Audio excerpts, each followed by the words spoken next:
বিসমিল্লাহির রহমানির রহিম। আসসালামু আলাইকুম। ধন্যবাদ সবাইকে। আমরা এই পর্যায়ে সাক্ষ্য আইন পড়ব।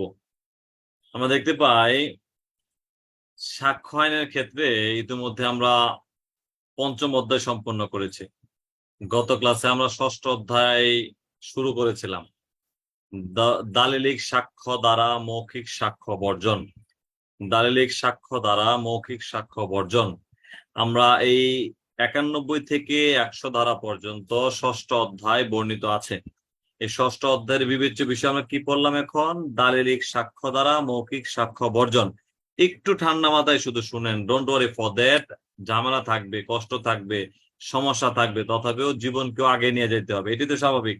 সো আমরা অন্যদিকে এতটা কনসেন্ট্রেট করব না, মনে করবো যা হবার তা হবে, আল্লাহ নির্ধারিত, সেটা হওয়ার জিনিস হবেই, এত টেনশন করে কিছুই হবে না। আমরা আমাদের কাজ হচ্ছে পড়াশোনা করা, পড়াশোনা যতটুকু সম্ভব করতে পারি, আল্লাহ যদি কপালে রাখা অল্প পড়াতে দিয়ে দিতে পারে, আবার বৃহৎ পড়লেও নাও দিতে পারে।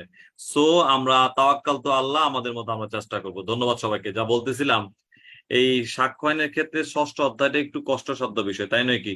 সবার কাছে একটু মনে হচ্ছে যে কেমন কেমন, তথাপিও কেমন কেমন জিনিসটা আবারও সহজ মনে হবে। যেমন আমরা সহজ ইতিমধ্যে পড়েছি দলিল প্রমাণের বিষয়ে, পড়েছি আমরা 66 থেকে 73 পর্যন্ত। এটা প্রথম দিন কঠিন লাগছিল। সব জিনিসই প্রথম প্রথম একটু কঠিন মনে হয়, আস্তে আস্তে সহজ করে দেন আল্লাহ তাআলা, আমাদেরকে মাথায় সেভ করে দেন। সো আমরা 91 ধারায় পড়েছিলাম তিনটা বিষয়: চুক্তি, মঞ্জুরি, বিলি ব্যবস্থা। এই তিনটা সম্পর্কে দলিল দ্বারাই সাক্ষ্য দিতে হবে। ক্ষেত্রমতে মাধ্যমিক দলিল দ্বারা সাক্ষ্য দেওয়া যায়, মৌখিক সাক্ষ্য বর্জনের কথা বলা আছে 91 ধারা, তাই নাকি? আর 92 ধারা আমরা পড়েছিলাম যে ক্ষেত্রে দালিলিক কোনো চুক্তি হয়েছে, সেক্ষেত্রে মুখের বলা কোনো চুক্তি গ্রহণযোগ্য হবে না। কত ধারায়? 92 ধারায়। আর 93 ধারায় পড়েছিলাম আমরা দ্ব্যর্থবোধক দলিল, যার সমার্থক শব্দ হচ্ছে অনিশ্চয়তা বোধক, যার সমার্থক শব্দ হচ্ছে ত্রুটিপূর্ণ দলিল। ত্রুটিপূর্ণ দলিলের ত্রুটি সংশোধন করার জন্য সাক্ষ্য বর্জন হবে, বর্জিত হবে, আদালত সাক্ষ্য গ্রহণ করবেন না, যা আমরা ইতিমধ্যে জেনেছি 93 ধারা। আর 94 95-তে জেনেছিলাম আপনি জমি বিক্রয় করেছেন, জমি চৌহদ্দি উল্লেখ করেন নাই, সেটা সংশোধনের জন্য 94 ধারায় বলছে সাক্ষ্য বর্জিত হবে, 95 ধারায় বলছে সাক্ষ্য গৃহীত হবে। কখন? অর্থহীন দলিলে সাক্ষ্য গৃহীত হবে, আর সহজ সরল ভাষার ক্ষেত্রে সাক্ষ্য বর্জিত হবে। সো আমরা 94 ধারায় ইতিমধ্যে পড়েছি বিদ্যমান বিষয়ে দলিল প্রয়োগে সাক্ষ্য বর্জন। 94 বিদ্যমান বিষয়ে অর্থহীন দলিলে সাক্ষ্য গ্রহণ। 95। তাহলে 95 ধারার মধ্যে কয়টা বর্জন পাইলাম, কয়টা গ্রহণ পাইলাম? আমরা দেখতে পাই 91, 92, 93, 94, এই চারটা ধারাতেই সাক্ষ্য বর্জনের কথা বলা আছে, মৌখিক সাক্ষ্য বর্জন। আর 95 থেকে শুরু হয়েছে সাক্ষ্য গ্রহণ। 95-তে আমরা বললাম না এইমাত্র, বিদ্যমান বিষয়ে অর্থহীন দলিলে সাক্ষ্য গ্রহণ। আর আজকে পড়বো 96 ধারায়, শুধু একটু শুনেন সাধারণ ভাষায়। কেবলমাত্র একজনের প্রতি প্রযোজ্য ভাষা প্রয়োগ সম্পর্কে সাক্ষ্য গ্রহণ। কেবলমাত্র একজনের প্রতি প্রযোজ্য ভাষা সম্পর্কে সাক্ষ্য গ্রহণ। একজনের প্রতি মানেটা কি? উদাহরণ দেখেন, একটা কথা আছে, 1000 টাকা দিয়ে আমার সাদা ঘোড়াটি জনৈক ব্যক্তির নিকট বিক্রি করেছি। এই বিক্রি চুক্তিনামা হলো। আমার সাদা ঘোড়া আছে দুইটা, একটা ছোট একটা বড়, একটা শুকনা। তাহলে আমি কোনটা বিক্রি করছি? আমি কোনটা বিক্রি করছি? সাদা ঘোড়ার কোনটা? ছোটটা বিক্রি করছি না বড়টা বিক্রি করছি? দলিলের মধ্যে স্পষ্ট কোনো কিছু লিখি নাই, আমি শুধু লিখছি আমার সাদা ঘোড়াটি বিক্রি করছি। তাহলে এটা স্পষ্টকরণের জন্য, আমি যদি স্পষ্ট করতে চাই, স্পষ্টকরণের জন্য আমরা সাক্ষ্য দিতে পারবি যে আসলে আমাদের দুইজনের মধ্যে চুক্তি হয়েছিল সাদা যে বড় ঘোড়াটি, সেই ঘোড়াটি বিক্রি করার জন্য। তাহলে সাক্ষ্য স্পষ্টকরণের জন্য, একজনের প্রতি ভাষা স্পষ্টকরণের জন্য, স্পষ্টীকরণের জন্য আপনি সাক্ষ্য গ্রহণ করা হবে 96 ধারা। তাহলে একজনের প্রতি ভাষা স্পষ্টীকরণের জন্য সাক্ষ্য গ্রহণ 96। আর 97 ধারা আমরা দেখতে পাই যে ক্ষেত্রে এমন ভাষা প্রয়োগ করেছেন দুইটা বিষয়ের মধ্যে কোনটির সাথে যথোপযুক্ত ভাবে আপনার ভাষা মিলে না, আপনি এমন ভাবে দলিল প্রয়োগ করেছেন, সেক্ষেত্রে এই দুইটা বিষয়ের মধ্যে কোনটির প্রতি যদি ভাষা না মিলে, সম্পর্কযুক্ত না থাকে, সেটাকেও স্পষ্টকরণের জন্য আপনি সাক্ষ্য দিতে পারবেন 97 ধারা। তাহলে একটা বিষয় স্পষ্টীকরণের জন্য সাক্ষ্য গ্রহণ 96, দুইটা বিষয় স্পষ্টীকরণের জন্য সাক্ষ্য গ্রহণ 97। ক্লিয়ার? তাহলে আমরা আজকে নতুন ধারা পড়তেছি 96, 97। 96 ধারায় পড়লাম একটা বিষয় স্পষ্টীকরণ করব, সাক্ষ্য গ্রহণযোগ্য হবে 96। দুইটা বিষয়ের ক্ষেত্রে স্পষ্টীকরণের ক্ষেত্রে সাক্ষ্য গ্রহণ 97। আর 98 ধারা আমরা দেখতে পাই, যেমন 94, 95% না, সাক্ষ্য বর্জন হবে বিদ্যমান দলিলে আর সাক্ষ্য গ্রহণ হবে 95-তে। তেমনি 93 ধারায় পড়ছেন না যে দ্ব্যর্থবোধক দলিল, অনিশ্চয়তা বোধক দলিল বা ত্রুটিপূর্ণ দলিলে সাক্ষ্য বর্জন হবে, পড়ছি না আমরা 93। সেম থিংস আমরা দেখতে পাবো 98 ধারায় অস্পষ্ট দলিল স্পষ্টকরণের জন্য আপনি সাক্ষ্য গৃহীত হবে। তাহলে আপনি আমাকে প্রশ্ন করে লাভ নেই, আইনজীবী প্রণয়ন করছে এইভাবে উত্তর দিতে হবে। যদি আপনাকে প্রশ্ন করা হয় দ্ব্যর্থবোধক দলিলে সাক্ষ্য বর্জিত হয় কখন, 93 ধারায়।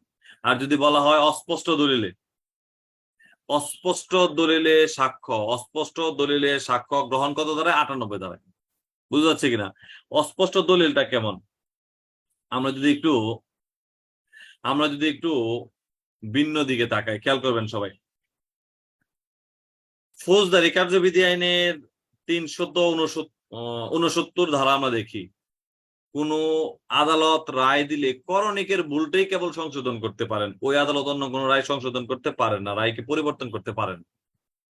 তেমনি অস্পষ্ট দলিলের ভাষা আমরা চাইলে স্পষ্ট করার জন্য, দেখেন 98 ধারায় একটা কথা বলা আছে, 98 ধারায় অস্পষ্ট বর্ণলিপি, শব্দ সংক্ষেপ, আঞ্চলিক শব্দ, সেটা কেবল পরিবর্তনের জন্য, সংশোধনের জন্য সাক্ষ্য গৃহীত হবে, সাক্ষ্য গ্রহণ করা হবে 98 ধারা অনুযায়ী।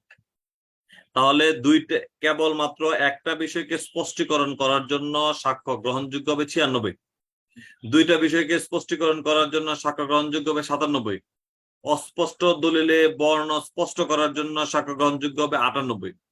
আর 99 ধারা আমরা দেখতে পাই দলিলের শর্তাবলী পরিবর্তন, দলিলের শর্তাবলী পরিবর্তনের চুক্তি সম্পর্কে যে সাক্ষ্য দিতে পারে সেক্ষেত্রে সাক্ষ্য গৃহীত হবে। দলিলের শর্তাবলী পরিবর্তনের চুক্তি কোথায়, তৃতীয় পক্ষে স্বার্থ যুক্ত থাকলেই কেবল দলিলের শর্তাবলী পরিবর্তনের সাক্ষ্য গ্রহণযোগ্য হবে। তৃতীয় পক্ষে স্বার্থ জড়িত থাকতে হবে। কিভাবে তৃতীয় পক্ষের স্বার্থটা কিভাবে জড়িত থাকবে, আপনারা খেয়াল করবেন। জনৈক ব্যক্তির সাথে আমার চুক্তি হয়েছে, এমন যেমন জাহাঙ্গীরকে আমি বলছি তুমি 1 থেকে 5 তারিখের মধ্যে মাসের টাকাটা উঠাবা এবং আমাকে দিবা। জাহাঙ্গীর আমাকে বলছে যে স্যার ওকে দিব, কিন্তু কিছুদিন পরে জাহাঙ্গীর বলল যে স্যার ছাত্র তো বলতেছে 7 তারিখের মধ্যে অনেকের বেতন হয় না, 9 তারিখ পর্যন্ত যদি একটু বৃদ্ধি করা হয় তাহলে আমার জন্য সুবিধা হয়। তাহলে এক্ষেত্রে স্বার্থ জড়িত ছাত্রদের স্বার্থ জড়িত থাকার কারণে আমি শর্তটা পরিবর্তন করে 5 তারিখের ক্ষেত্রে সেটাকে 7 তারিখ পর্যন্ত বর্ধিত করে দিলাম। এই বিষয়ে সাক্ষ্য আদালতে গ্রহণযোগ্য হবে। অর্থাৎ তৃতীয় পক্ষ যদি জড়িত থাকে, তৃতীয় পক্ষের সুবিধার্থে, তৃতীয় পক্ষের কল্যাণার্থে, তৃতীয় পক্ষের জন্য আমরা দলিলের শর্তাবলী পরিবর্তন করতে পারি, সেক্ষেত্রে সাক্ষ্য গৃহীত হবে আদালতে 99 ধারায়। তাহলে দলিলের শর্তাবলী পরিবর্তনে চুক্তি সম্পর্কে কখন সাক্ষ্য দিতে পারবেন, তৃতীয় পক্ষে স্বার্থ সংশ্লিষ্ট বা স্বার্থ সংশ্লিষ্ট প্রতিনিধির বিষয়ে সাক্ষ্য দিতে পারবেন 99 ধারা। আর 100 ধারা আমরা দেখতে পাই উইল সম্পর্কে আইন, ইয়েস 19, ভেরি গুড বিপ্লব, ভালো কথা মনে করেছ। 19 ধারায় যেমন তৃতীয় পক্ষের স্বীকৃতি প্রাসঙ্গিক হবে মামলার বাদী বিবাদী, তারা ব্যতীত তৃতীয় পক্ষের স্বীকৃতি প্রাসঙ্গিক হবে না, 19 ধারায় সেটাই বলেছেন। আমরা 100 ধারায় দেখতে পাই উইল সম্পর্কে আইন প্রযোজ্য হবে 1925, এটা একটু কারেকশন করে ফেলেন, এখানে 1952 দেওয়া আছে, একটু এদিক সেদিক হয়ে গেছে, একা টাইপ করি তো, এটা হবে 1925, একটু কারেকশন করে নেন। উইল সম্পর্কে কত সালের আইন প্রযোজ্য হবে, 1925 সালের উত্তরাধিকার আইন প্রযোজ্য হবে। 1925 সালের উত্তরাধিকার আইন প্রযোজ্য হবে কত ধারা মোতাবেক, 100 ধারা মোতাবেক। উইল সম্পর্কে যে এই উত্তরাধিকার আইন প্রযোজ্য কখন হয়ে থাকে, আমরা 41 ধারায় পড়ছিলাম না, প্রভেট, এখতিয়ার, এডমিনালিটি, বিবাহ, দেউলিয়াত্ব সম্পর্কে রায় প্রাসঙ্গিক। প্রভেট সম্পর্কিত রায়, প্রভেটের রায় কোন বিধান মোতাবেক, প্রভেটটা কিসের, উইল সম্পর্কিত, এই প্রভেট বিষয়টা হচ্ছে উইল সম্পর্কিত, এই উইলের রায় দিয়ে থাকেন আমরা দেখতে পাই প্রভেট আকারে। এই যে প্রভেট সম্পর্কিত রায় উইল সম্পর্কিত রায়, এটার ক্ষেত্রে বিধিবিধান প্রযোজ্য হবে উত্তরাধিকার আইন 1925। উত্তরাধিকার আইন 1925। আপনাদের এমসিকিউ আসতে পারে উইল সম্পর্কিত বিধিবিধান, উইল সম্পর্কিত রায় কোন বিধান মোতাবেক প্রণীত? সেটা হচ্ছে উত্তরাধিকার আইন 1925 মোতাবেক প্রণীত।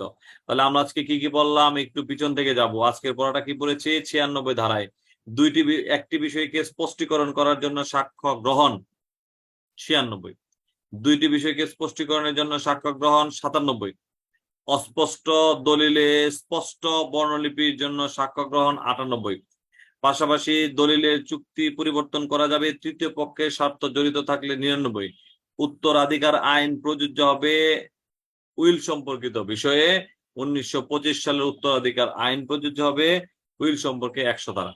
তাহলে আমাদের এই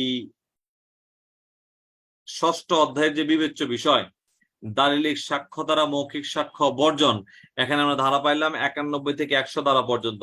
এখন আমরা একটু একটা লাইন করে একটু মুখস্থ করার চেষ্টা করবো, খেয়াল করি। প্রথমে আমরা পড়বো হচ্ছে 91 ধারায়, যা ইতিমধ্যে কমপ্লিট করেছে আমরা পড়ে। চুক্তি, মঞ্জুরি, বিলি ব্যবস্থা, এই তিনটা সম্পর্কে দলিল দ্বারা সাক্ষ্য দিতে হবে। ক্ষেত্র মধ্যে মাধ্যমিক দলিল দ্বারা সাক্ষ্য দেওয়া যায়, কিন্তু মৌখিক সাক্ষ্য বর্জনের কথা বলা আছে 91 ধারায়।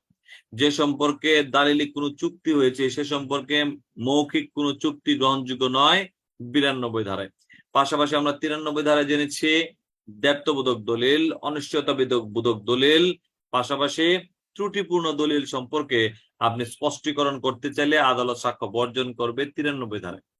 বিদ্যমান বিষয়ে দলিল প্রয়োগে সাক্ষ্য বর্জন 94, বিদ্যমান বিষয়ে অর্থহীন দলিলে সাক্ষ্য গ্রহণ 95, একটি বিষয়কে স্পষ্টীকরণ করার জন্য সাক্ষ্য গ্রহণ 96, দুইটি বিষয়কে স্পষ্টীকরণ করার জন্য সাক্ষ্য গ্রহণ 97, আর অস্পষ্ট বর্ণলিপি স্পষ্ট করার জন্য সাক্ষ্য গ্রহণ 98, দলিলের শর্তাবলী পরিবর্তনের জন্য সাক্ষ্য গ্রহণ 99।